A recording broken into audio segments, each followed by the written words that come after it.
Hi guys, it's Frankie from Frankie Watch. Good to see you all again, and I bring you today my review of the Black Bay 54. I've been wearing this watch constantly for the last week. Could this be the definitive Black Bay that Tudor has created for your wrist? Let's have a look.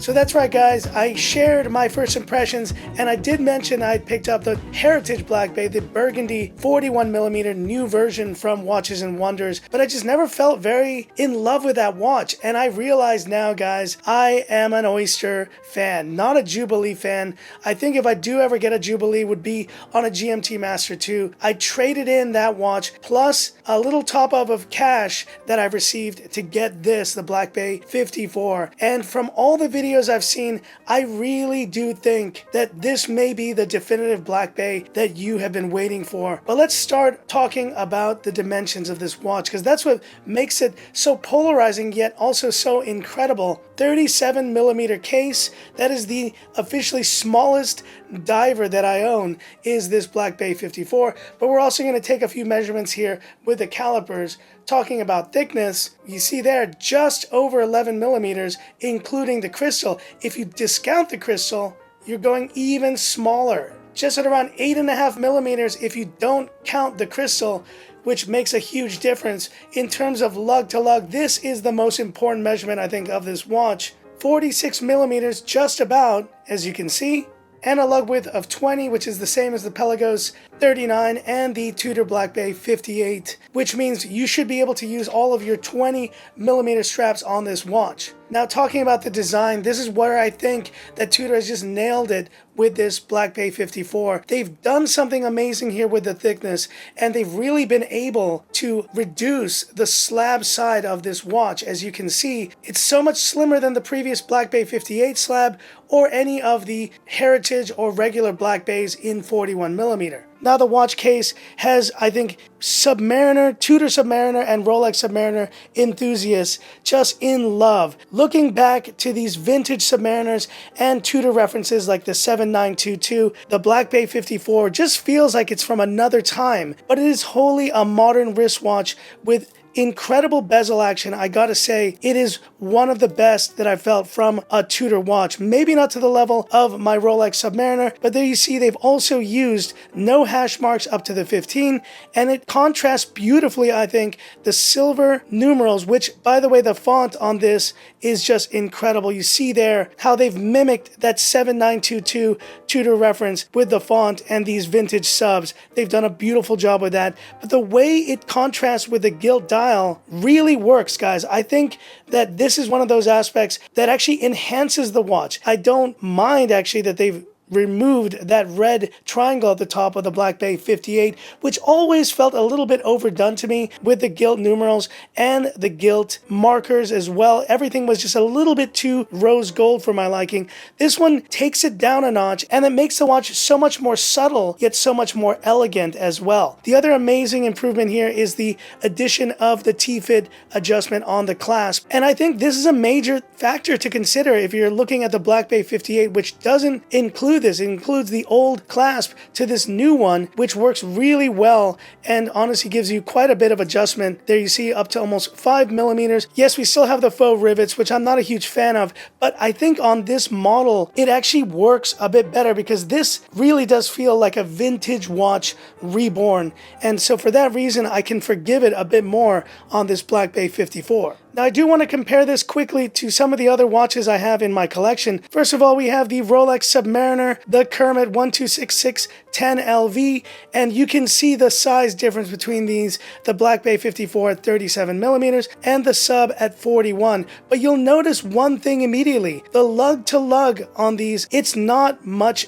different. And I think on the Sub it's 48.5 if I'm not mistaken, but it really doesn't wear on the wrist that much smaller than the sub, yet you can see the sub is just so much larger a watch in terms of the dial and the case as well. And the other watch I wanted to compare the 54 to is my green Oyster Perpetual 41mm, and here you can really see the difference in size though, because the OP has almost no bezel. It's got that smooth, very slim bezel, which makes for a much larger dial, and you can definitely see the size difference between these two. But once again, that lug to lug, it's all about that lug to lug. You can really tell the Black Bay 54 has done something incredible here with its lug to lug, not expanding much further than what you would get from a 41mm OP. I think that's a major testament to what Tudor has done here. But let's go ahead and throw this on the wrist. But before we do that, I've lost a bit of weight, guys, and I have not measured my wrist since that has started. So let me go ahead and do that first,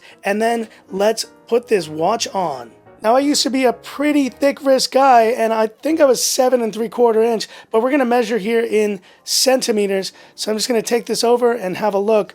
Where am I at today in terms of wrist size? We're at 18 cm, I think is 7 inches. So take that into account as I try on this watch. And there it is. Do a little wrist roll there for you guys. Let's remove the glove so you can just see it on my full wrist. Now you'll notice immediately the watch is pretty loose at the moment, and it's a bit of an issue I've had trying this watch, trying to find the right size for it. When I removed one of the links, the watch wore a little bit tight, but now it's a little bit loose. That said though, when I go outside, it does begin to actually get tighter, which means I could actually use the T-fit adjustment here, which you can see is fully closed. But I do think it would be nice if we could have gotten a half link on this Black Bay 54. But there you can see, guys, the lug to lug once again makes a huge difference on this watch.